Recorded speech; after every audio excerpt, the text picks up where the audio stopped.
que yo creo que tienen mucho que decirnos, ¿no? Bueno, Luisa Cantú, ya la conocen todos de haberla visto en televisión, ¿sí? Aunque también a Leticia Calderón, aunque una es periodista y la otra es especialista en migrantes, ¿cierto?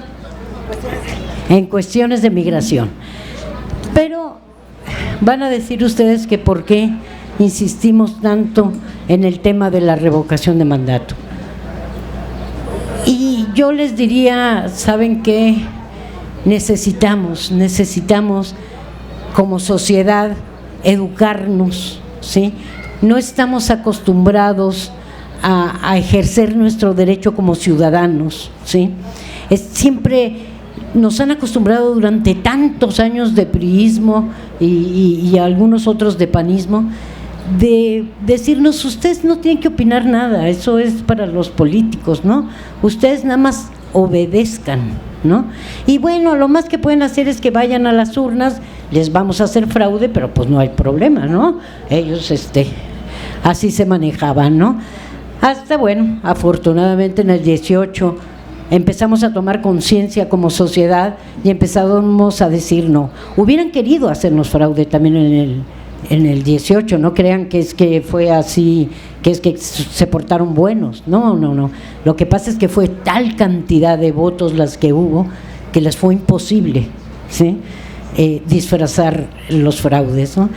Entonces, bueno, ¿por qué esto de la revocación de mandato? ¿Por qué nos parece que una consulta popular, ¿sí?, a mitad de un mandato puede ser tan importante? Y bueno, les pasaría el micrófono aquí a mis compañeras, con cuál quieren empezar, y vamos dando. Muchas gracias, Paloma, siempre es un honor compartir contigo. Muchas gracias y buenas tardes. También gracias por tomarse el tiempo de venir a platicar sobre este tema, a pesar de la enorme campaña que hay, como bien decía Paloma, de desmovilización ciudadana. Yo empezaría por decir que hay una relación directa entre calidad de vida y democracia en los países. Democracia significa, como sabemos bien, gobierno del pueblo. Y en este país creo que por muchas décadas se nos ha hecho creer que el hecho de que exista un Instituto Nacional Electoral y que se organicen elecciones es igual a que tengamos democracia. Pero eso es falso. Y el problema es que ha sido como una especie de píldora que nos adormece. Como ya votamos, entonces si hay democracia ya no nos tenemos que preocupar de nada más. Y eso nos desmoviliza y hace que también estemos menos atentas y menos atentos a el actuar de nuestras personas gobernantes. Para empezar, esto que dices, ¿no, Paloma? Me parece muy importante. Es voten, pero voten después de nuestro filtro de los partidos políticos. Es decir, no están de verdad eligiendo, sino ahora sí que tomando entre las opciones que les estamos poniendo. Y además siempre elegimos con base en promesas de campaña, no hechos.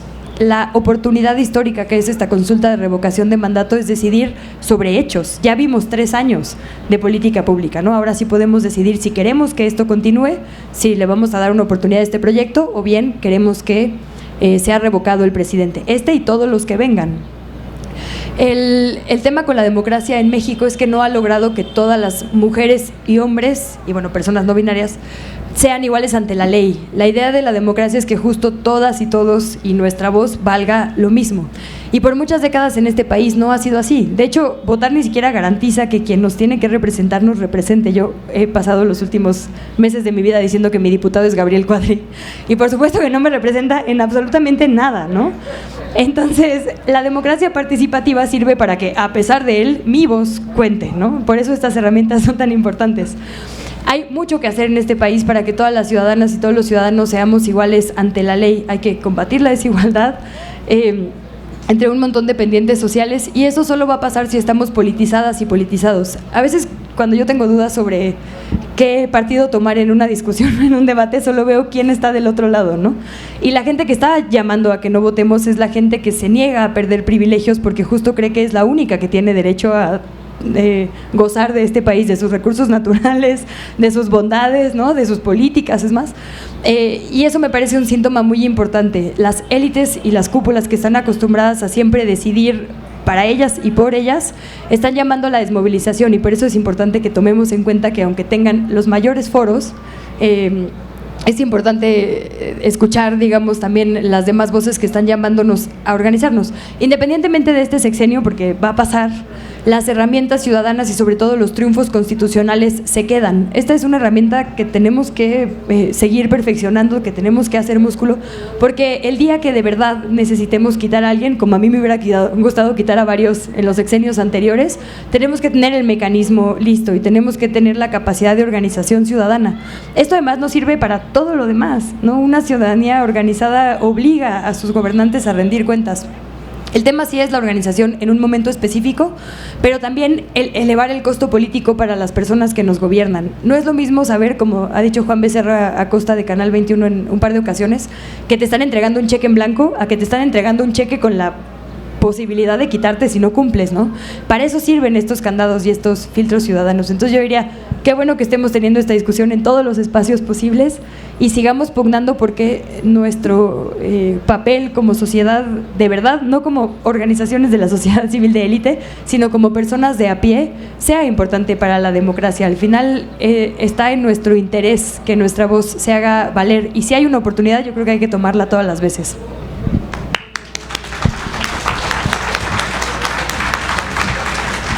Bueno, pues muchísimas gracias, qué gusto y qué honor compartir con ustedes mesa y con todos ustedes. Gracias por invitarme, porque yo creo que aquí hay como varios ingredientes que hay que jalarle también a este momento histórico.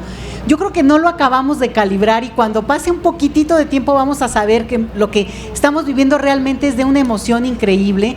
Yo les voy a decir que creo que parte de lo que falta aquí tiene que ver con que entendamos que el voto es una conquista histórica que ha llevado un proceso muy largo y en términos mundiales, y en el caso mexicano especialmente ha sido un proceso muy difícil, que fue arrancándose poco a poco, no por deseo de la propia élite, sino porque era imposible detener la fuerza y la voz de quienes exigían participar y cada vez abrir más este sistema democrático. Entonces, yo creo que tienes toda la razón en esto, Paloma. Yo ahí te doy la razón. El único motivo por el que pudo avanzarse, y esa es la gran lección, en el 2018, es porque hubo una mayoría aplastante. Si hubiéramos tenido una situación de fricción, que se preveía que también podría darse ese escenario, hubiera sido muy difícil remontarlo. ¿Por qué? Porque todo el escenario y la maquinaria se había construido para eso. Entonces creo que esa es una lección que no podemos olvidar. El voto sirve, el voto es contundente, pero ahora estamos viendo que para hacerlo también tiene que ser como muy significativo, muy visible, y eso es parte de la narrativa que se ha construido para hacer vacío a un momento que tiene que ver con pasar de la democracia electoral muy al modelo pues neoliberal, para decirlo tal cual, a una democracia donde realmente la gente participe y cuente. Cada 6 años o cada 3 años, dependiendo del tipo de elección, se ha convocado en este país de manera permanente, desde el porfiriato. En México siempre ha habido elecciones. O sea, esa es la esquizofrenia de nuestro sistema. En México siempre ha habido elecciones. El chiste es cómo se han dado, y todos sabemos, no tengo ni que repetirlo, la cantidad de formas para darle la vuelta, que si el ratón loco, si la urna embarazada, o sea, todo lo que fue irle ganando cada cosita. Miren, esta cuestión de la urna transparente fue una conquista de la ciudadanía en los años 80, pero son cositas chiquititas, pero que significan pasos gigantes a pesar de que la autoridad lo limitaba. Entonces, este momento significa realmente dar el paso, no solamente a esta cuestión donde votas y nos vemos la próxima elección y solo me importas cuando votas. Creo que este momento de abrir a la democracia participativa, a consultarnos, a que nosotros exijamos, derriba muchas hipótesis que se tienen ahorita de quienes hacen el vacío o pretenden hacerlo. Les voy a decir algunas. Una que es muy socorrida, que yo le he oído todas estas semanas, es que los que convocan tendrían que ser la oposición, porque si están a favor del presidente en este caso, pues no tendrían por qué convocar. Eso no dice la ley. La ley dice, los ciudadanos mexicanos en condiciones, digamos, mayor de 18 años y todo lo que implica en nuestro país tener derechos políticos, podrán participar. Entonces no dice si usted es a favor o en contra, porque eso justamente limitaría el hecho mismo de la ciudadanía. Entonces, eso es una falacia, es una mentira que se inventaron. No la crean. Convoca al que se mueve, y nos movimos. Pero ojo con otro detalle, también se movió la oposición. Que no les guste reconocer que el señor Gilberto Lozano es su líder, bueno, ese no es problema nuestro. Entonces, sí creo que también hay, esa es otra trampita, ¿no? Y la otra cosa que también creo que es muy importante dejar dicho acá es que la abstención es válida, es un instrumento político válido y tenemos también que tenerlo en cuenta. Pero es válido en la medida en que tú ejerces la abstención. Es decir, que activamente dices, incluso fíjense, algunos lo van a recordar, hasta votar por Cantinflas, porque se contabilizaba en esos momentos de los años 70, donde cuando abrían las urnas, pues obviamente era zapato para uno, ¿verdad? Era la mayoría infinita para uno, porque eran votaciones pues mayúsculas para el PRI siempre. Pero el dato aquí es que si que las personas que quisieran ejercer con esa voz crítica, no votar ni a favor ni en contra, pero hacerse presentes y que fuera una voz que pudiera considerarse, tendrían que participar yendo a la urna. No ir es perder por default. Simplemente es una tontería en términos de proceso electoral, porque a la hora del conteo electoral el conteo se hace por el número de votos que se llevaron a cabo, por el conteo final. Entonces, toda elección, el resultado que tenemos, les voy a dar un ejemplo que yo conozco muy bien, el de los mexicanos que radican en el extranjero. Pueden ser 12 millones, pero si votaron 100,000, al final el conteo y el resultado de esa elección de quienes radican en el extranjero es por esos 100,000. Y claro, hay comentarios, discusiones muy sesudas de que si por qué no votaron los que no votaron. Ok, pero esa es una cosa de análisis de la discusión. En términos de numeralia electoral, solo cuentan los que asistieron, ¿sí? Entonces, tampoco nos dejemos engañar con eso y que no nos asusten. Es más, que no lo oigan. Hasta en un momento dado se va a revertir en contra de quienes hacen ese llamado a la ausencia, digamos, ¿no? Porque no es lo mismo ausencia que abstención. Entonces, hay estos elementos, insisto, que son falacias e hipótesis que se han manejado de manera permanente, pero además de una manera muy tramposa. Les voy a decir por qué. Porque muchos de los que hoy hablan a nombre de no participar electoralmente han vivido de ese tema.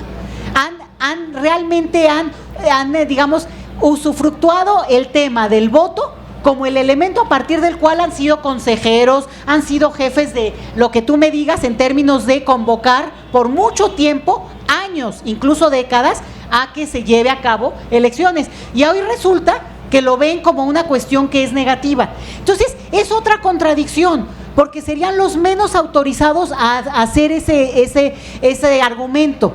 Y sí me parece que hay que tomarlo en cuenta para no dejarse avasallar. Algunas de las cosas que a mí me han parecido muy interesantes es que, esto lo leí en Twitter, de un usuario que decía, esta elección es más importante que incluso la elección electoral en su momento por el presidente. ¿Por qué? Porque por el presidente votamos por promesas, votamos por una idea que teníamos de a ver qué pasaba. Hoy votamos por hechos consumados. Vamos a votar por una cuestión que nos convence o no nos convence, y no solamente por lo que se nos dijo como, no, bueno, esta cosa donde esperamos que nos cumpla. ¿Nos cumplió o no nos cumplió? Y en ese sentido también creo que es una cuestión diferente para ver el tema. Dos cositas más que les quiero decir, porque también esto creo que deja luego, nos avasalla. Hoy en Chile, que ustedes saben muy bien que hay todo un proceso político interesantísimo, democrático, una elección que cambió la correlación de fuerzas en ese país, que ya había transitado a la democracia hace varios años, pero que al final de cuentas la élite seguía siendo este poder fáctico fuertísimo sin una movilidad interna. Hoy están discutiendo para su nueva constitución la revocación del mandato. Entonces, ¿por qué? Porque también eso es parte de los tiempos modernos, hombre. Tampoco es una cosa que seamos los más originales del planeta. Y la otra que quiero dejar dicha para que se ponga acá sabrosa la cosa es que nos gusta y algunos, bueno, veneran lo gringo, lo estadounidense y pues que paguen impuestos como en Estados Unidos, ¿verdad? Pero la otra es que Estados Unidos tiene uno de los sistemas donde más participa la gente en términos de estas cosas intermedias. Por ejemplo, en Estados Unidos, hasta para ser parte de la junta escolar, se vota y se elige un consejo. para ser de los jurados, como por el sistema consuetudinario que ellos tienen de que acá también se supone que hemos avanzado en esto, de los juicios orales. Bueno, se vota públicamente por los jueces, eso no es una cuestión de que alguien los designa. Entonces, lo que pasa es que nos gusta ver lo que parece ser muy nice de otras partes, pero no también lo que tiene consecuencias en términos de la vida pública y de la vida cotidiana, que nos ha tenido más como vasallos que como ciudadanos. Lo que pasa es que creo que ya dijimos que ya basta de esa figura, y yo dejaría hasta aquí esta primera parte.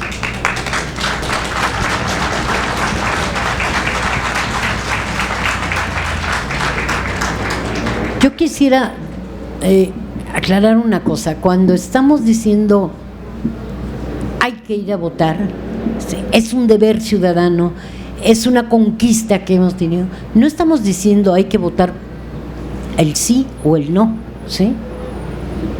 Cada quien puede votar lo que quiera, pero lo que sí es imprescindible es que la gente salga a votar, ¿sí? Porque no podemos perder. Ustedes se dan cuenta, nosotros, ¡ay Dios! Nosotros que somos que apenas como mujeres apenas empezamos a votar hace muy poco tiempo realmente, ¿sí? Dense cuenta que en el 50 y algo, 52, empezamos a votar como mujeres, es increíble, ¿sí? Que no teníamos derecho ni siquiera a nada, ¿sí? Y yo creo que estemos aquí justamente 3 mujeres defendiendo esto, ¿no? Habla mucho de por qué con todo el movimiento, sí, por favor, apágamelo. Es Fabricio. Es Fabricio que nos está oyendo de que sí, muy bien. ¿No? Entonces, pues en estos momentos, ¿no? Donde la lucha también de las mujeres es tan importante, ¿no? Yo creo que eso, el que no solamente tengamos conciencia, sino tratemos de que todos nuestros vecinos, nuestros amigos, nuestros familiares entiendan, ¿no? Que hay que salir a votar. Bueno, pero además resulta que tenemos un instituto electoral, ¿sí? Un instituto que se supone que es el paladín de la democracia, o por lo menos eso quiere ser, ¿sí? Bueno, ¿y qué sucede? ¿Sí? Todo lo contrario, ¿no?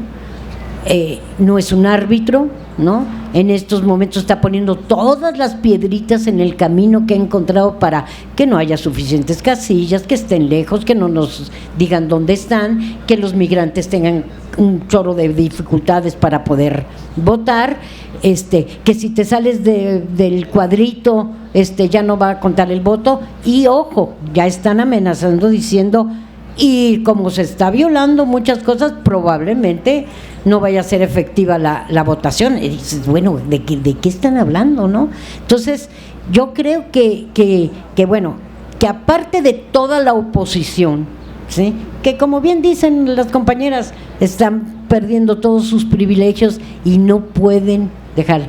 ¿Se pueden imaginar la cantidad de muertos que nos hubiéramos ahorrado si hubiéramos podido revocar a Calderón a mitad de sexenio? ¿Sí? ¿Se pueden imaginar la cantidad de recursos naturales que no se hubieran vendido como se han vendido, ¿sí? Si hubiéramos podido revocar a Peña Nieto, ¿sí? O a Salinas, o a Cedillo, ¿sí? Entonces, eso es lo que creo que tenemos que pensar. Pero bueno, yo le paso aquí el micrófono aquí a la compañera. Gracias.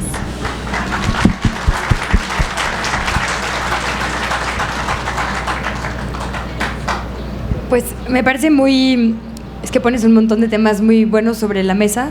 Me parece primero que creo que el INE ha sido uno de los institutos con la mira pública pues más presente durante los últimos meses, y yo ahí sí que creo que es importante diferenciar entre el actuar de ciertos personajes dentro del INE y no hablar de la institución, porque lo que tendríamos que elegir más bien o exigir es que quien está ahí cumpla con su deber. Es decir, no es que ninguna oficina de gobierno no sirva, al revés, lo que no sirve son las personas que la encabezan, algunas, ¿no?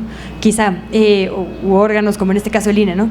Y creo que es muy importante entender justo qué tanto bien o mal pueden hacer las figuras en estos puestos, porque a veces cuando decimos, la política es de corruptos o el INE es un árbitro, desincentivamos que personas que necesitan llegar a estos puestos lleguen, ¿no? Porque entonces como que estigmatizamos ciertas áreas de la vida pública. Y al revés, deberíamos pugnar porque haya gente muy capaz, muy comprometida con sus temas en estos espacios.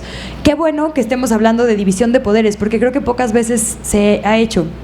De hecho, creo que al día de hoy hay poco entendimiento en general de nuestra división de poderes y esto también le sigue dando cartas de impunidad a otros actores de la vida pública. A mí me tocó conducir uno de los debates del INE sobre revocación de mandato y pues tuve que ver y estudiar minuciosamente los dos anteriores por ello y me pareció muy interesante que la mayoría de los argumentos de la gente que está pidiendo que se revoque al presidente están exigiéndole cuentas por cosas que no le tocan a la presidencia, ¿no? Cosas que le tocarían al judicial, al legislativo, bueno, hasta otros países en algunas, ¿no? Como el tema de la inflación. Gracias. Y esto es muy interesante porque también nos habla de cómo el Poder Judicial siempre se sale con la suya, o el Legislativo, ¿no? O la Corte, porque no entendemos ni siquiera de división de poderes. Y esto pasa justo porque no nos involucramos suficiente en la vida pública. ¿Por qué? Porque estamos cansados, porque la mayoría de la gente trabaja un montón, porque el transporte público es muy cansado y de repente no nos dan las condiciones de nuestra vida para estar involucrados. Y si además de eso, las personas funcionarias públicas y las personas en los medios de comunicación no nos ayudan a entender de qué estamos hablando, pues menos. Y me cuesta mucho trabajo pensar que sea un accidente. Ahorita que Leti decía, que la doctora Leti decía de los muchos mitos alrededor de esta consulta, ¿no? Que si solo la podía convocar alguien opositor, por ejemplo, y demás, pienso en todos los errores que yo he escuchado en discusiones en los medios de comunicación, ¿no? Que si al rato iba a haber, y son todas verídicas, una consulta para quitar al INE, ¿no? Al rato van a querer hacer una consulta popular para quitar al INE. Si leyéramos la ley de consultas populares, eso es por supuesto improcedente, no se puede. Es más, por eso hay una figura aparte que es la revocación de mandato, porque vía consulta popular no podemos quitar a ninguna persona de su puesto. Que iba a haber una crisis institucional si quitábamos al presidente vía revocación de mandato. Ahí está la ley. Lo que pasaría es, en este momento el presidente del Congreso, Sergio Gutiérrez Luna, pasaría a ocupar temporalmente el puesto por 30 días y después el Congreso tendría que elegir a alguien nuevo. Por eso también es importantísimo hablar de nuestros representantes y exigirles cuentas territorialmente, ¿no? Porque de repente cuando ponemos estos escenarios, ¿qué hubiera pasado, por ejemplo, si hubiéramos replanteado a Enrique Peña Nieto y lo hubiéramos sacado? Bueno, el Congreso hubiera escogido un sustituto y yo no sé si el Pacto por México en el Congreso hubiera hecho un mejor trabajo. Entonces, por eso es importante hablar de esto, porque la ley y revisar la ley y participar y estar al pendiente nos obliga a mejorarla. Y por supuesto que tiene áreas de oportunidad, como todos los procesos democráticos, ¿no? Lo decía ahorita la doctora, venimos votando desde el porfiriato y hubo alternancia real hasta hace 3 años, ¿no? Entonces tiene que mejorar y la verdad es que como país no nos podemos dar el lujo de que sea a pasos lentos. Otro de los grandes mitos sobre esta consulta es que ir a participar es hacerle el juego al presidente. Eso lo escucho muchísimo, porque solo quiere reafirmarse. Es el más popular de todos los presidentes, lo sabe hasta la gente que lo odia, los periódicos que más lo odian, sus propios opositores, le dan un 68% de popularidad, no necesita para nada que se reafirme su popularidad. Es más, esto podría ser contraproducente, ¿no? Entonces, este ejercicio, pues yo pensaría, justo si alguien está en contra de esta administración, imagínense qué miedo que cualquier persona en el poder sepa que el 40% de la gente que puede votar se organizó para pedirle que rinda cuentas, ¿no? Yo no entiendo a nadie que llamaría a no participar. Me parece importante hacer esta diferenciación. Anular es una cosa y no participar, la ausencia, la desmovilización es otra, ¿no? Porque ¿a quién le conviene la desmovilización? ¿A quién le conviene que no estemos organizadas y organizados? Esa es la pregunta que hay que tener en mente. ¿Por qué me están pidiendo esto? ¿Por qué me están diciendo que no vaya, que no escuche, ¿no? Que no ejerza mi poder ciudadano o una herramienta que la Constitución me está dando? Pues porque entonces es mucho más fácil que quienes ahorita tienen poder lo sigan teniendo, ¿no? El chiste es que si se hace un contrapeso desde otros lugares, es decir, si el poder se equilibra porque hay otros sectores empoderados, como seríamos la ciudadanía, probablemente quienes ahorita tienen carta libre tendrían que dejar de tenerla. Entonces siempre hay que tomar en cuenta por qué quien nos está pidiendo algo nos lo está pidiendo y tener pues como muy en claro que es nuestra capacidad revisar las leyes. A veces es difícil, a veces no tenemos mucho tiempo y la verdad es que creo que hay poca pedagogía en general en las escuelas, en los medios de comunicación sobre cómo ejercer nuestros derechos. Creo que eso va a cambiar a partir de ahora, ¿no? Nunca más vamos a decir, es que las leyes son un asunto técnico, o es que yo no entiendo de esas cosas de política, ¿no?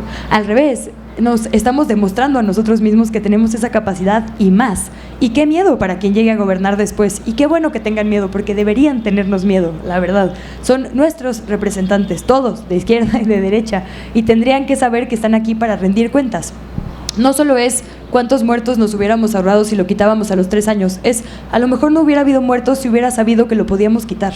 A lo mejor le hubiéramos elevado tanto el costo político de sus decisiones que hoy tendríamos un país sin fosas clandestinas por todos lados. Ese es el valor de esta herramienta.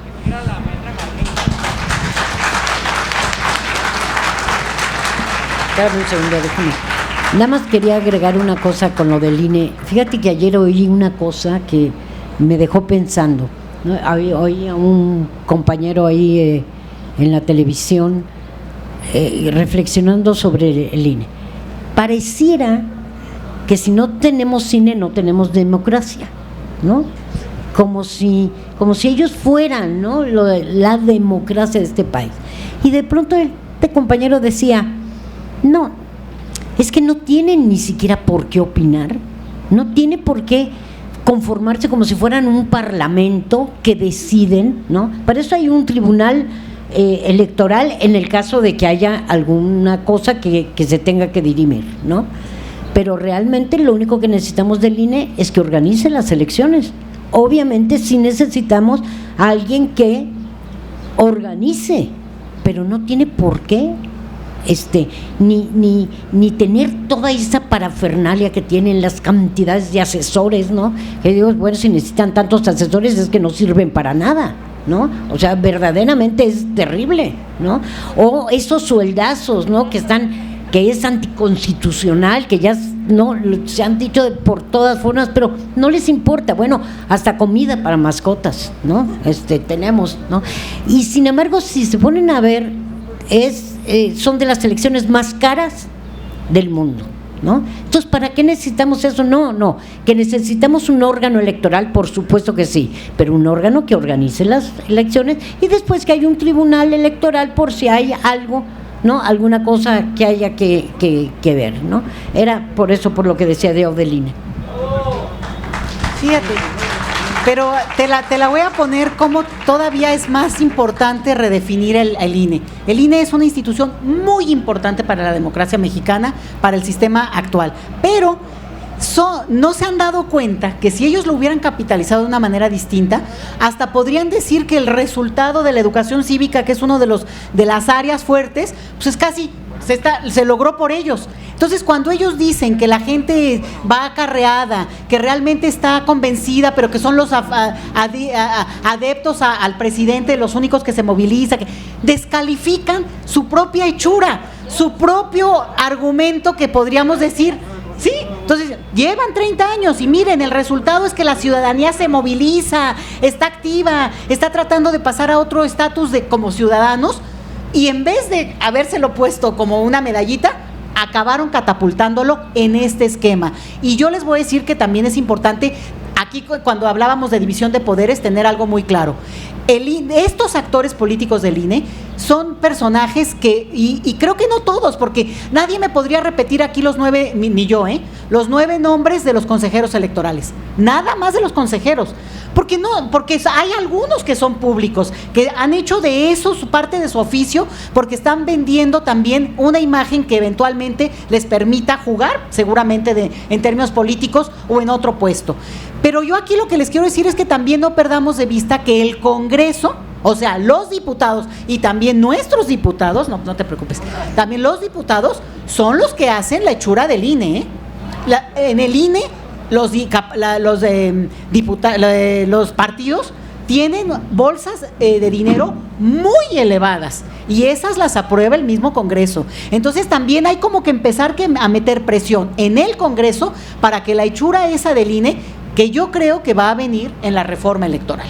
Porque efectivamente, si el INE tiene tal cantidad de atribuciones que se sienten tan sobredimensionados, bueno, como decía yo, si les corresponde cultura cívica y no la hacen suya, pues entonces quítensela, pues porque la tenemos nosotros, no es necesario pagarles, la estamos ejerciendo. Ahora, te vas por otras áreas, pues efectivamente a cada tema podría irse rascando. Hay un tema, no me voy a meter ahorita mucho, pero de verdad que de eso hay que hablar. El INE se ha negado sistemáticamente desde hace mucho a que la credencial para votar con fotografía pueda pasar eventualmente a ser la cédula de identidad jurídica única en nuestro país, como base de datos, ¿sí? ¿Por qué? Porque en este país no tenemos un documento de identidad jurídica única, que sea universal, que incluya a los menores.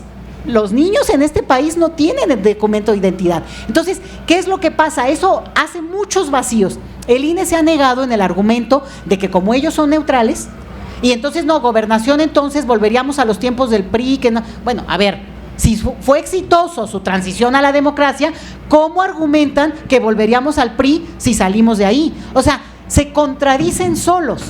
Volver a eso querría decir que no sirvieron para nada. Querría decir que entonces no hicieron nada en 30 años. Entonces, bueno, creo que es importante porque esa es otra fuente de mucha disputa y de mucho dinero. Ahora, un punto que no quiero dejar pasar tiene que ver con que argumentan algunos de los muy críticos de la revocación.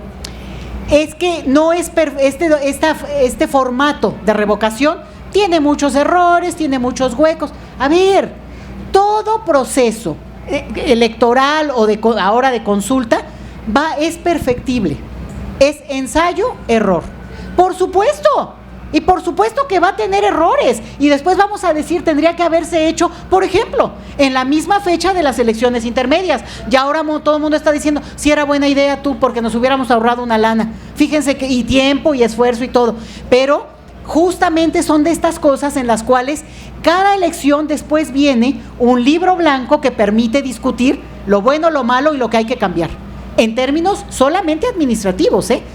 Y la otra, es que esto es un ensayo para el 24, no, para el 22, para las próximas elecciones y para las que siguen y las que siguen. ¿Por qué? Porque toda elección es un laboratorio. Es un laboratorio también de cómo nos movilizamos. Y les voy a decir un antecedente, nada más no se me vayan a enojar. Sí hay un punto que es muy, muy delicado de esta elección, de este llamado a la revocación, porque la manera como se ubicaron muchas de las casillas, hay algunos estudios que empiezan a vislumbrar eso. Si algunos que son más especialistas de eso lo empiezan a delimitar más, puede ser escandaloso. Porque la manera como se han ubicado algunas casillas sí define que haya mayoría en zonas, por ejemplo, donde votaron más a favor de la oposición que de una manera homogénea, vamos. No es como decir, bueno, aviéntenla así ya, ¿no? Sino que hay una cosa que en Estados Unidos se está discutiendo mucho esto, la redistritación de la forma de votar. Que esto viene desde el esclavismo, desde cuando se hizo la liberación del esclavismo en Estados Unidos en el siglo XIX. Entonces, son formas de control político muy sofisticadas, donde tú puedes saber ya por la elección anterior dónde votó más cierto perfil, ciertas digamos, tendencias, y ubicar las casillas también, no totalmente, pero una rebanadita. Entonces, ojo con eso, porque entonces de repente puedes decir, ¿por qué está tan lejos la casilla tuya? La mía, la verdad que tampoco es que está tan lejos, no está como estaba antes, y no me niego pero nada que ver, pero hay zonas donde esa distancia sí es inhibitoria, no en todos los casos, no estoy generalizando, es mucho más sofisticado, habría que hacer y dar ese seguimiento, porque eso sí te habla de una capacidad técnica que sí hay en el INE, claro que la hay gente expertísima y gente de carrera que ha dado su vida por estar ahí y ha trabajado muy bien. Aquí es otra vez llamo a hablar del órgano, cuando dicen yo defiendo el INE, pues yo también, o sea, lo que yo no hago es defender a Lorenzo Córdoba, y ni a Ciro, ¿verdad? Que son los que ubicamos más, pero por eso les digo, llamar a la reformulación que viene sobre todo en esto, que será ya una revisión más profunda de la propia figura electoral en nuestro país, creo que por ahí vendrá, pero también para que no lo patemos porque es nuestro, porque fue construcción de algo que es fundamental también entender. El sistema político mexicano está afincado en, desafortunadamente, la desconfianza. Salir entre los años 70 y 80 de que los actores desconfiaban unos de los otros y yo no le creo al del PRI y el del PRI, pues no, ¿quién le va a creer al otro? ¿No? Pon tus cartas encima, y por eso tenemos esa credencial para votar con el mayor número de candados que existen de cualquier lugar del planeta. En otros lugares de América Latina, una persona puede llegar y decir, soy fulano y no traigo mi credencial. Bueno, a ver, ¿quién es? Pues órale, que sí puede votar. ¿Por qué? Porque aquí la desconfianza ha sido un elemento que todos lo entendemos. Digo, y ahora creo que se vuelve a renovar. Por eso ha sido tan costoso. Entonces, no lo pateemos del todo, cuestionémoslo profundamente, pero entendamos que también nos está dando muchas herramientas para que en la discusión salgan este tipo de cosas finas de poder decir, a ver, si ustedes están diciendo que la ciudadanía es manipulable a ese nivel que ustedes lo dicen, entonces ustedes no sirvieron para nada y entonces, por tanto, son renovables. Chao, ahorita lo recojo. Son renovables como órgano y digamos, como administración como han estado los últimos 30 años. Bueno, hasta ahí.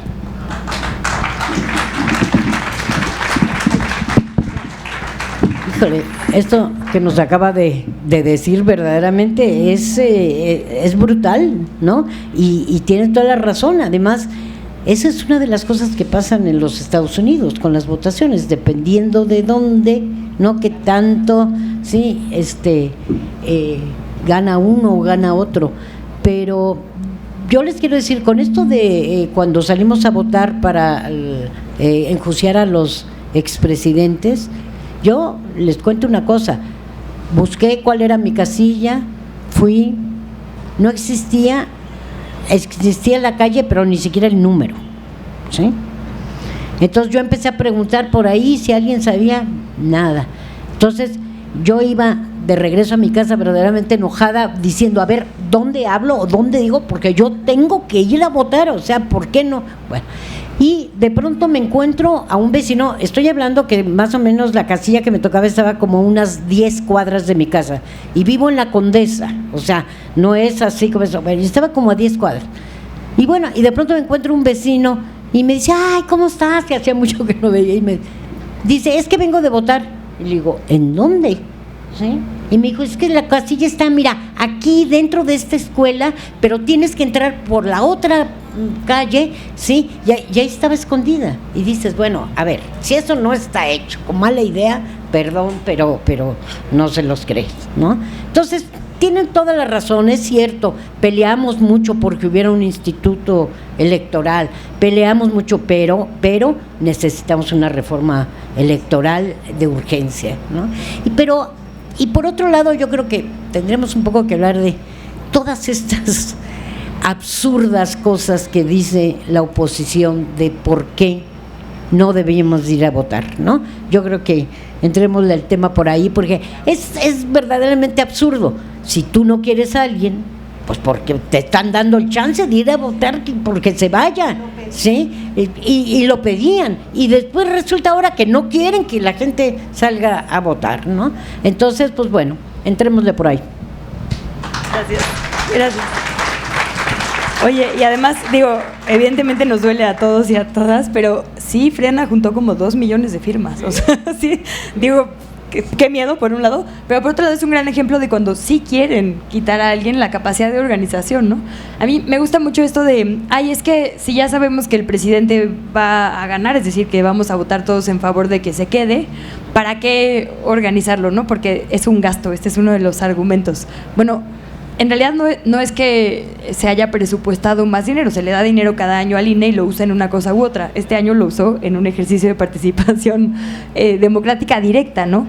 Y eso me parece muy interesante. Creo que los recursos es un tema que se estuvo discutiendo mucho, que se ha estado discutiendo un montón, y se usó un argumento que a mí también me parece un precedente muy peligroso. Decía el INE, es que no me alcanza. Y yo decía, imagínense que la Secretaría de Salud diga, es que no me alcanza para garantizar la salud, ni modo. Su derecho no, porque no me alcanza. Ajá. Es muy peligroso. La verdad es que en la discusión hemos visto puntos muy valiosos para lo que se tiene que cambiar, precisamente, ¿no? El INE a esto se dedica, pues para eso le damos dinero cada año. Si no se usaba en esto, se tenía que usar en otra cosa. Y pensando ahorita en lo que decías de la consulta de los expresidentes y la consulta de la cancelación del aeropuerto y la consulta de la cancelación de la cervecería, este año todos sabemos cuánto cuestan las megaobras. todos sabemos dónde hay escasez de agua, todos sabemos las demandas de las poblaciones del sureste, es decir, el hecho de que constantemente haya temas de interés público sometidos al escrutinio público nos ha politizado de una forma que yo no había visto antes. Y creo que también esa es otra parte que como que no hemos analizado suficiente. La consulta es una herramienta, pero viene en un paquete de muchas otras herramientas de participación directa. En el contexto de la consulta anterior de juicio a los expresidentes, a donde fuéramos, en el transporte público, en nuestras casas, en cualquier espacio, la gente estaba hablando sobre eso, ¿no? En este momento es el tema en todos los espacios, de todas las corrientes de pensamiento, de todas las colonias del país. Estamos hablando sobre el actuar del presidente. Yo no me imagino, de verdad, si alguna otra figura hubiera estado sometida a este nivel de escrutinio público, ¿cómo le hubiera ido? Ojalá que eso se nos quede. También es otro de los temas que creo que justo la oposición no quiere, porque nunca han sido verdaderos demócratas, nunca han estado acostumbrados a rendir cuentas y a estar bajo la mira pública, que es la que, les paga, ¿no? Por muchas décadas los partidos al revés estuvieron muy cómodos. Digo, ya el sexenio pasado fue el colmo del cinismo porque abiertamente dijeron que había un pacto. Ahora, bueno, también hay un pacto, e incluso con las cúpulas empresariales abierto, ¿no? Ahí está, tiene hasta nombre. Creo que antes era así por México, ahora es va por México, antes Pacto por México. Pero creo que nunca se habían sometido a un ejercicio como el que está sometiéndose ahorita el presidente López Obrador. Y creo que el miedo es justo a que se quede o a que se traslade a otros lugares de poder. Ahorita es la presidencia de la República, pero se habla justo de gobernadores o de todos. Sí. No, y además qué conveniente, porque los alcaldes totalmente... Y mira, justo esos son los partidos, el PAN, el PRI, digo, porque antes de ser Congreso fue Asamblea Legislativa. La Asamblea Legislativa fue la que aprobó las reelecciones de alcaldes. Entonces, no es que les dé miedo, ¿no?, de modificar la ley. Lo que les da miedo es justo el escrutinio público. Y por eso está tan bien que no soltemos el tema, porque ahorita es el presidente, por supuesto, por ser la máxima autoridad, pero el sistema de controles de rendición de cuentas tendría que estar presente en nuestra vida pública. Sí. La crítica pública, la participación y el hecho de que sepan que nos tienen que consultar. A mí me parece increíble los diputados territoriales. Ahora que se discutía esto, decía que quitar los pluris. Por ahí veía justo a un colega, al politólogo César Morales, que decía, güey, quiten el Senado. El Senado nada más nos lleva a Samuel García y a Lili Telles y a otras figuras. Y la verdad es que, ¿para qué sirve, no? Ratifican algunos puestos. ¿Perdón?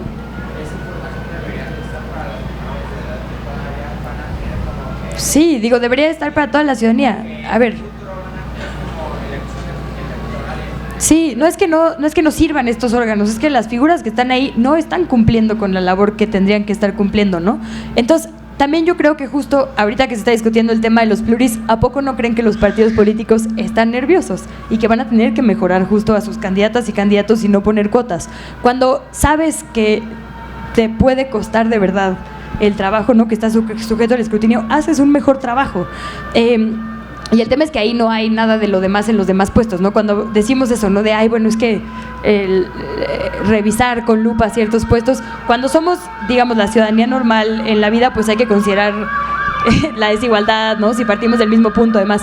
Pero cuando estamos hablando de la clase política, es una clase privilegiada, la verdad. Nadie de ahí, no es que no tengan oportunidades de ser mejores, es que se está abusando del puesto en el que están. Entonces también creo que por ahí es importante justo que sepan que estamos vigilándoles y que estamos pendientes de reformas que podrían amenazar su status quo, ¿no? Ahorita el Congreso está muy tranquilo, ¿no? Los representantes territoriales están muy tranquilas y muy tranquilos, los alcaldes, las alcaldesas, los gobernadores, porque saben que tienen cheque en blanco por una cantidad de años. Pero si empezamos a hablar de reformas y si empezamos a hablar de que desde la ciudadanía vamos a exigir leyes que les obliguen a rendir cuentas, creo que la cosa puede cambiar un montón. Ahorita que decían del INE, ¿no? No es que el INE se creó por generación espontánea para traernos elecciones, es un triunfo ciudadano, pues las instituciones han tenido que mejorar gracias a la presión y organización ciudadana. Entonces, justo por eso creo que esto solo nos da además una salida legal y pacífica para encauzar eso, ¿no? Porque antes, pues ni modo, la organización a lo mejor era un poco violenta o turbulenta, y ahora justo estamos llegando a un punto de democracia tal del país que nos están dando una vía legal y organizada, pacífica, que para lograr todo esto que se logró casi a golpes en muchos otros momentos de la historia. Entonces, de nuevo, ¿no?, ¿a quién no le conviene esto? Híjole, pues no, nada más dices, digamos, una intervención y ya quiere uno decir más cosas.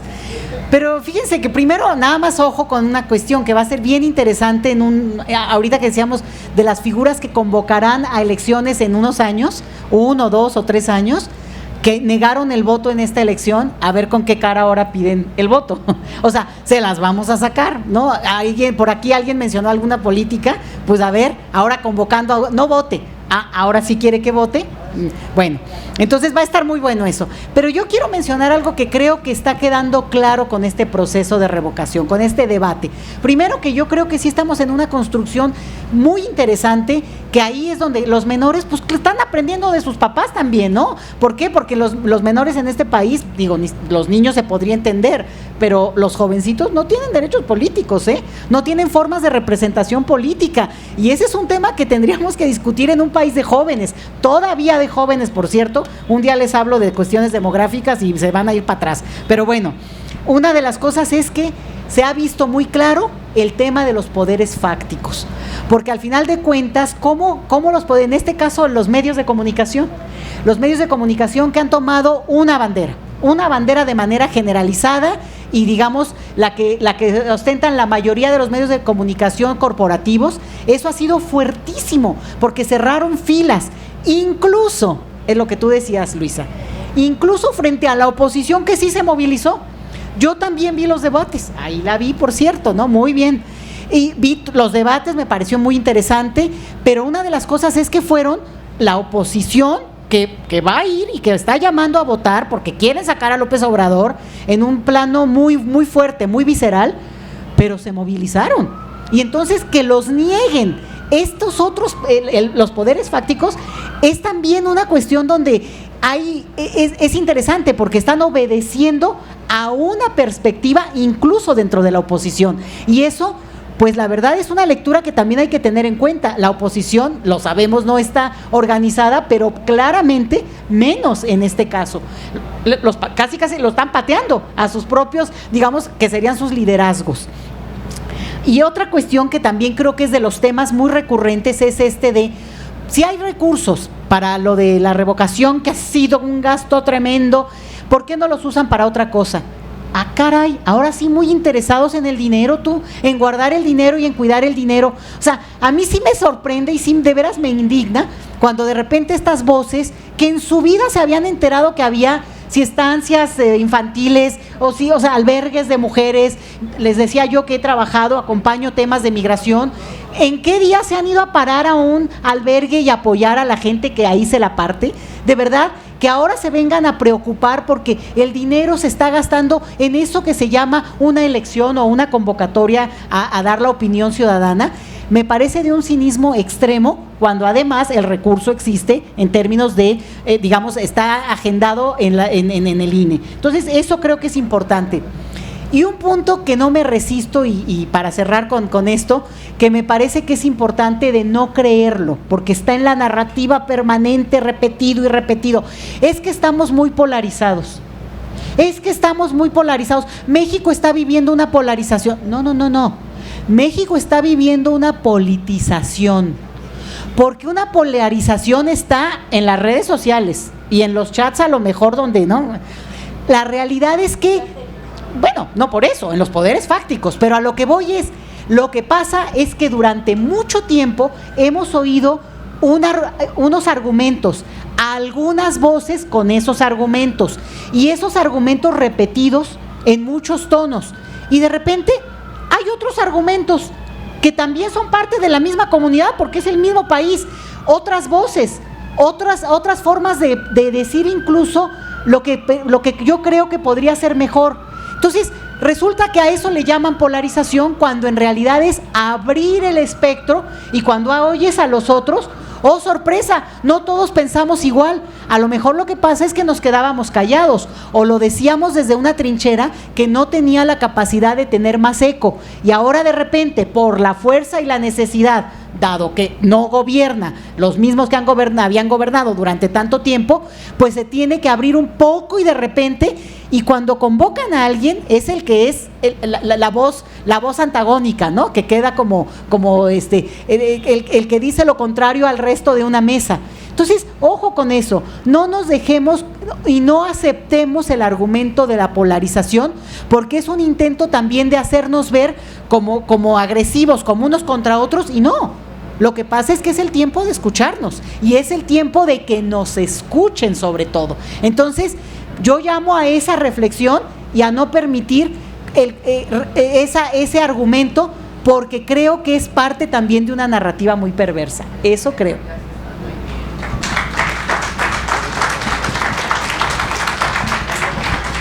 Yo creo que tiene mucha razón. Creo que la oposición juega con el miedo, ¿sí?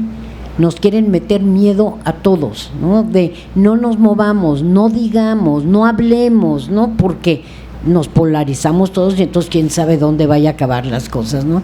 Y es todo lo contrario. O sea, la oposición realmente lo que piensa es que calladitos nos vemos todos mucho más bonitos, ¿sí? Si no participamos, si no nos movemos, si no hacemos absolutamente nada, eso va a ser mucho mejor, ¿no? Para México. Y yo digo, a ver, estamos viviendo momentos de mucho cambio, ¿sí?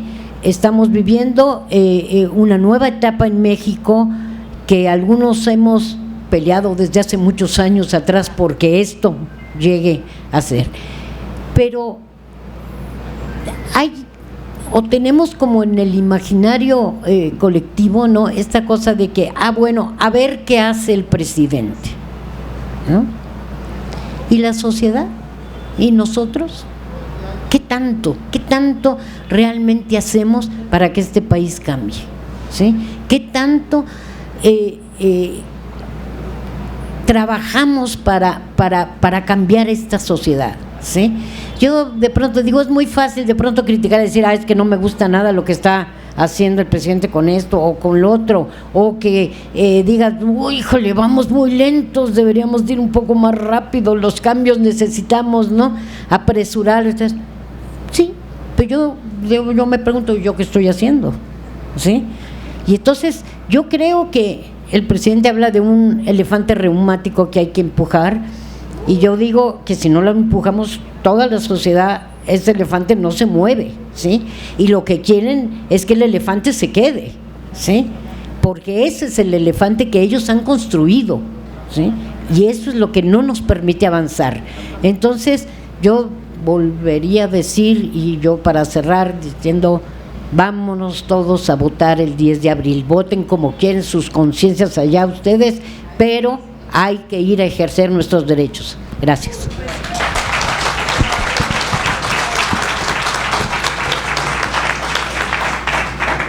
Bueno, yo voy a apuntar una diferencia. Bueno, tengo una opinión poco popular sobre la polarización, pero creo que está bien debatirlo.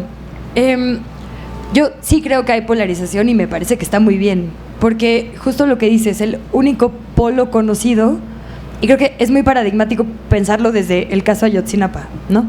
La verdad histórica se construyó con la Marina, con el Ejército, con el presidente probablemente, con seguramente la Secretaría de Gobernación, porque estaba entonces ahí la seguridad, con la Policía Estatal, con la Policía Municipal, con los medios de comunicación, con un montón de intelectuales, ¿no? Que todos nos crearon una narrativa falsa e inventada toda para hacernos creer algo. ¿Cuántas cosas no habrán sido así, no? Justo estas personas que estaban en todos los medios de comunicación, que son las únicas que tenían espacios, que son a las que les publicaban libros, que son las que tenían editoriales, bueno, no siempre ha habido dignas excepciones de lucha, pero bueno, por lo menos los recursos asignados desde el poder, contaban una misma historia, siempre cerraron filas para hacernos creer que las cosas eran como eran, ¿no? Nos trataron de hacer creer que pues el pobre es pobre porque quiere, por huevones, porque no trabajamos suficiente, ¿no? No sé, claro, porque no nos queríamos superar, porque no éramos emprendedores, ¿no? Como la clase rica y demás. Se nos vendieron un montón de historias y se nos construyó una idea de sociedad a partir de este cierre de filas en un polo. De repente digo, puta, pues qué bueno que haya gente del otro lado, ¿no? Qué bueno que seamos un montón del otro lado. Yo no lo mido, no lo uso como lo usa la gente que lo critica. Me parece sano saber justo que hay polos distintos en los temas de política pública o nacionales, ¿no? Y justo creo que esto nos ha llevado a reevaluar lo que creíamos que era verdad o regla, ¿no? O incluso valioso. Yo me acuerdo que yo crecí pues con, claro, los periodistas que yo estudié en la carrera hace 10, 15 años, pues eran los grandes periodistas, ¿no? Y ahora que justo veo Péndulo, digo, híjole, pues más bien yo pensaba que eran los buenos porque era lo único que conocía, porque era lo único que tenía foros. Ahora en un Péndulo, pues más bien me identifico justo del otro lado, pero gracias a que hay Péndulo, ¿no? Si eso es la polarización, pues bendita, qué bueno que haya, no sé, digo, entiendo que se usa como algo que nos enfrenta, pero bueno, sí hay cosas que enfrentar, más bien. Entonces yo pensaría, pues qué bueno que estemos ahora así rompiendo algunos paradigmas.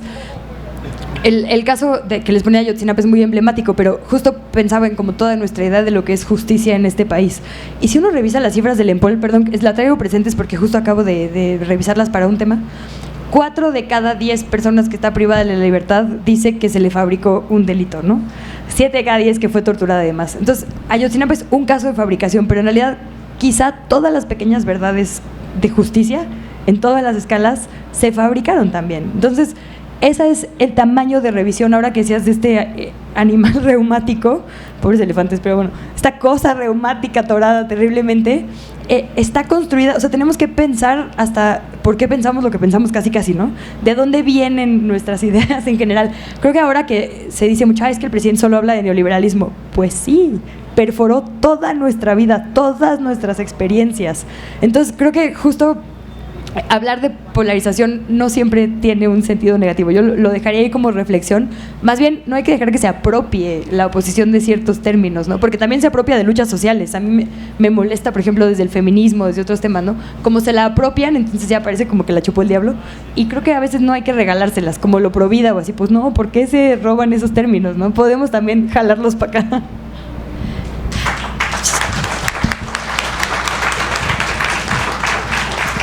¿Sabes qué? Esto de la polarización y todo eso, yo lo que sí creo es que más que se haya polarizado, es que se han quitado las máscaras, ¿sí? Por primera vez, ¿sí? Se están mostrando tal cual son, ¿sí? Entonces, parece que entonces es que son muy diferentes, ¿no? Pues no, es que se están mostrando tal cual son. No sé si quieres agregar algo. No, pues da para mucho debate y sería extendernos demasiado. Yo nada más quiero decir que el mensaje que manda la idea de polarización es un poco lo que sí pasa en Estados Unidos, que está cortado en dos, por ejemplo, electoralmente hablando.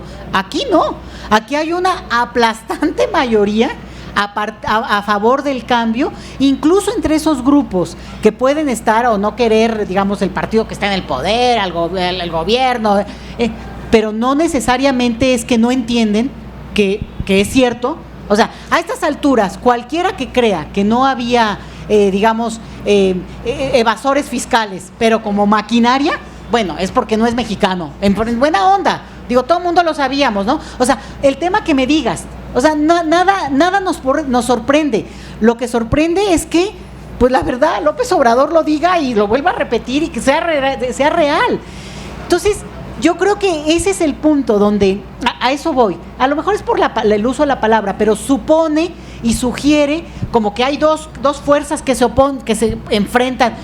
Pues no, más bien hay una fuerza que digamos, me gusta la expresión que usas, Paloma, que es que se quita las máscaras, que es muy evidente y que de repente defiende ciertos privilegios muy gandallas, de un nivel abusivo, de un nivel donde no les importó, así literalmente dejar sin agua a una comunidad a cambio del beneficio que implica no pagar impuestos por esa agua, ¿sí? O sea, así en lo que me digan y en lo que quieran. Entonces, cosas que se están discutiendo, y eso es bien interesante, por ejemplo, cuestiones que se están discutiendo como la ley de la cuestión energética. Es un debate, lo sabemos ahorita aquí todos porque seguramente todos los de aquí estamos informados y estamos como en un nivel de participación. Pues es un debate mundial. O sea, en Estados Unidos están debatiendo desde hace años cómo les han monopolizado las aguas de algunos lagos así que eran como preciosos y todo y que ahora son de una empresa. No, esto está como que ahora es parte de un debate donde lo interesante es que México se sume a ese debate.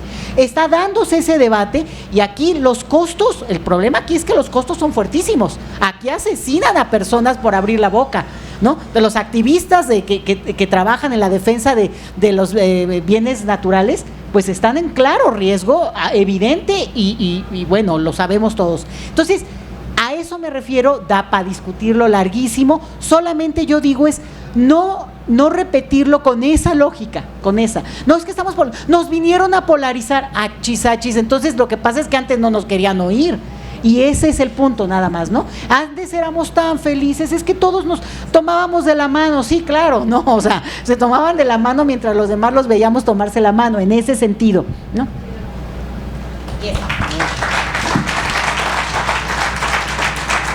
Bueno, ya nos estamos pasando de la hora, pero si ustedes tienen eso, podemos a lo mejor dar chance a que hagan alguna pregunta.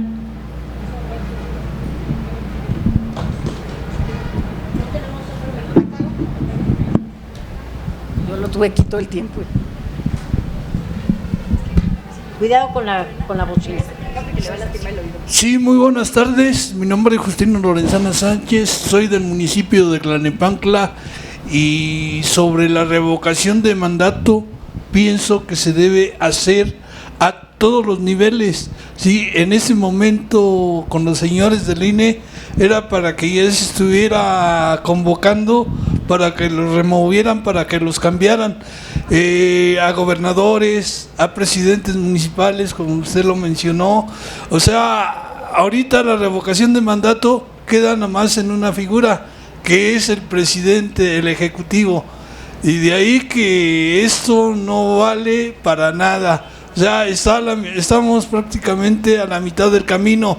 Entonces, ¿qué piensan ustedes? ¿Cómo le podríamos hacer para obligar a los que aprueban las leyes, que son los diputados, que podría decir el Parlamento, sí, que Parlamento viene de parlar, que son los que hablan, para que se apruebe la revocación de mandato a todos los niveles? Cualquier sospecha que se pudiera hacer, que se revocara el mandato a cierto personaje o a cierto diputado, o sea que y sin en cambio ahorita el INE prácticamente es una burocracia dorada, sí, intocable, que gana mucho dinero y que maneja mucho dinero. Entonces de ahí que como que hay que cambiarlos. Gracias. Gracias. Déjenme decirles una cosa, hay algo que como sociedad tenemos que aprender, es cómo presionar a nuestros representantes, que la verdad es que muchas veces no sabemos ni dónde están, ni qué hacer, ni quiénes son, ni nada, y yo creo que esa es una labor que tenemos que hacer como sociedad, buscar a ver quién es mi representante. Ni modo, la pobre va a tener que ir con Cuadri, ni modo, pobrecita de ella, pero bueno, así le tocó. Sí, le escribo, nada más que no me pela. Pero la verdad es esa. A mí yo de pronto pienso y digo, la verdad es que no sé muy bien quién es, ni dónde buscarlo, ni nada. Pero acuérdense una cosa, viene la reforma eléctrica, ¿sí? Y si no presionamos a nuestros representantes, ¿sí? El martes yo creo que hay que ir ahí afuera de que vamos a ir del Zócalo a la Cámara de Diputados. Vamos, porque yo también voy, sí. Porque me parece que de verdad necesitamos presionarlos. Vean lo que está pasando en España, es terrible con lo que está pasando en la electricidad, y nosotros si nos quedamos calladitos, así nos va a ir. Entonces, eso por ejemplo es una labor por delante de la sociedad, ir y presionar a nuestros representantes y decirles, tú estás ahí porque yo voté por ti, entonces a ver cómo le haces, y si no voté por ti, de todas maneras alguien más votó a lo tonto, pero votó por ti, entonces necesito, ¿no?, que respondas, ¿no? Y ahí tener mejores juntas vecinales, porque yo no sé qué pasó en mi distrito. No, lo que preguntaba señor, nada más rapidísimo. Claro, pensemos en que sería quizá casi inoperable hacer consultas de revocación de mandato para todos los puestos con el sistema que tenemos ahorita. Y ahí quisiera regresar a lo que decías, de que estamos construidos sobre la desconfianza. Imagínense si confiáramos a tal nivel en un Instituto Nacional Electoral que pudiéramos hacer votaciones electrónicas cada quien en su casa. Ahí está. a la mitad del término todos los puestos de elección popular nada más. El tema es que primero, y no costaría nada, claro, habría que construir una credibilidad suficiente en nuestros institutos autónomos para que entonces confiemos en una herramienta como esta. De repente dicen, es que ustedes no quieren avanzar hacia eso, que sería más barato. Pues no, primero gánate nuestra confianza, ¿no? Demuéstrenos que efectivamente son instituciones que velan por el interés ciudadano y después podríamos transitar a esto. Justo a lo mejor es lo que no quieren que pase, pero por eso la vigilancia es importante, ¿no?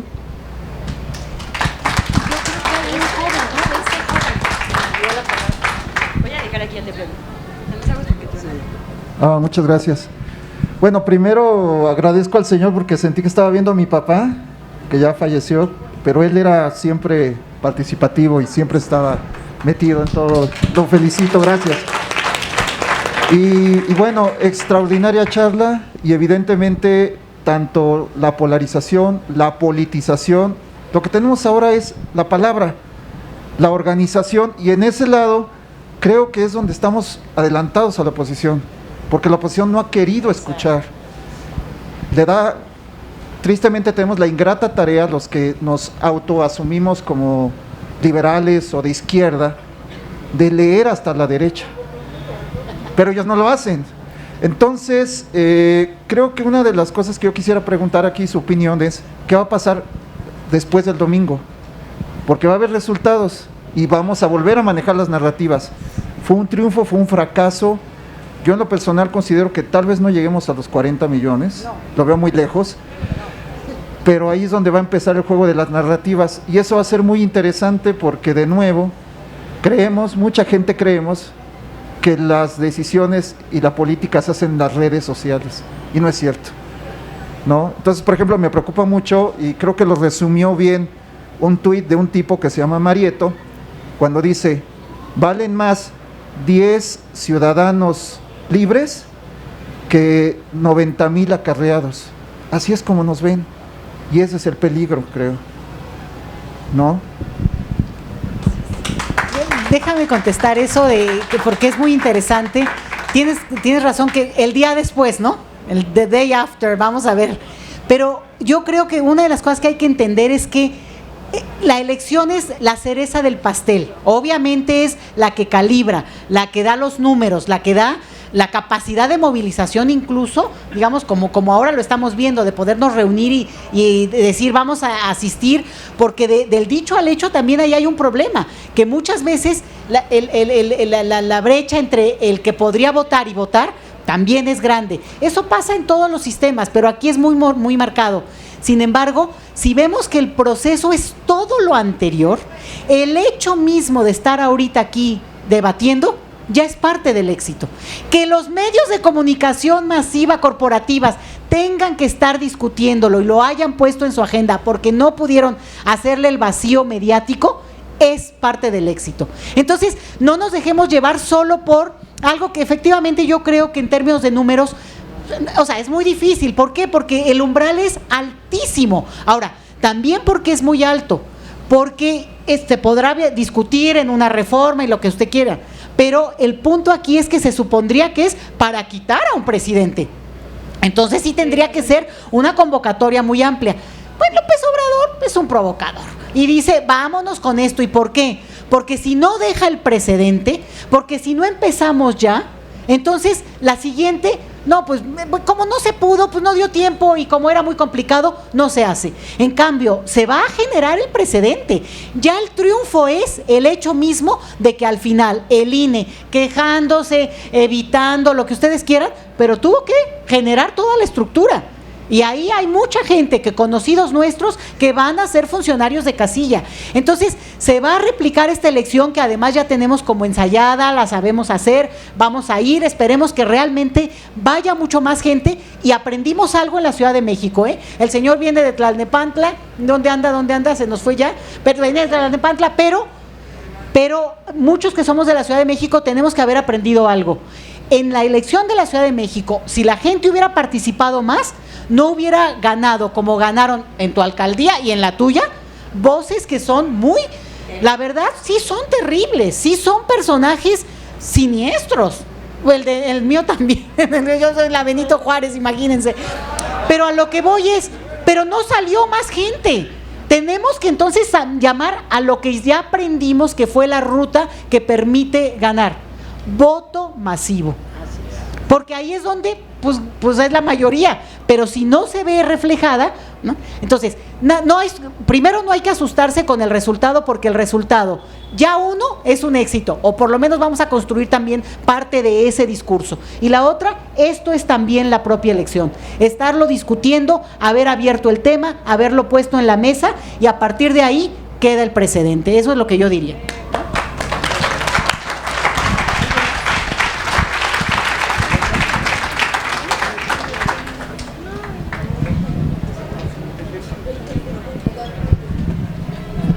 Gracias. Ay, perdón.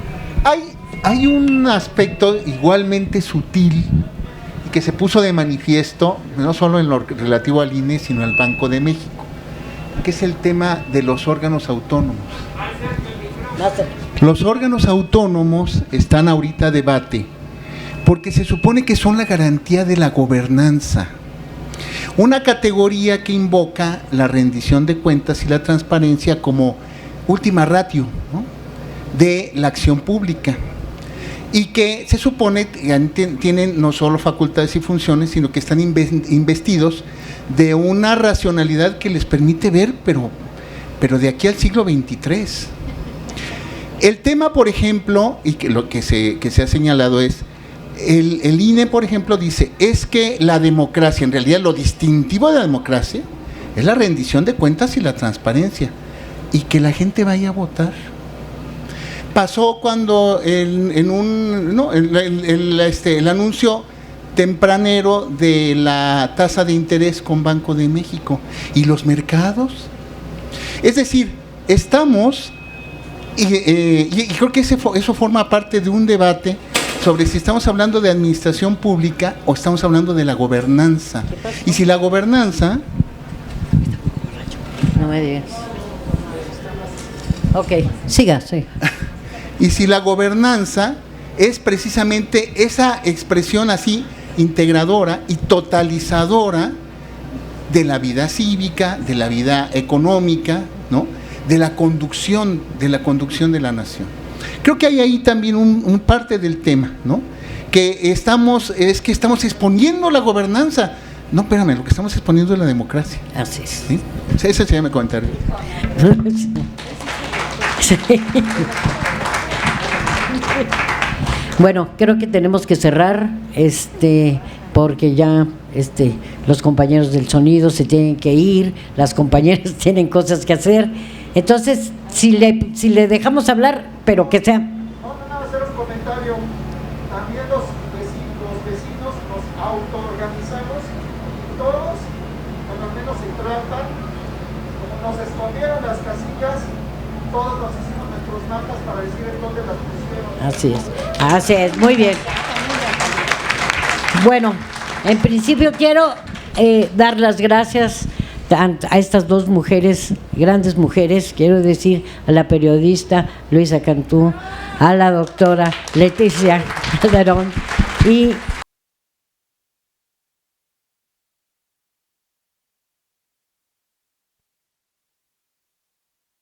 entonces, pues muchísimas gracias a todos. Quiero decirles que mañana esto sigue, que no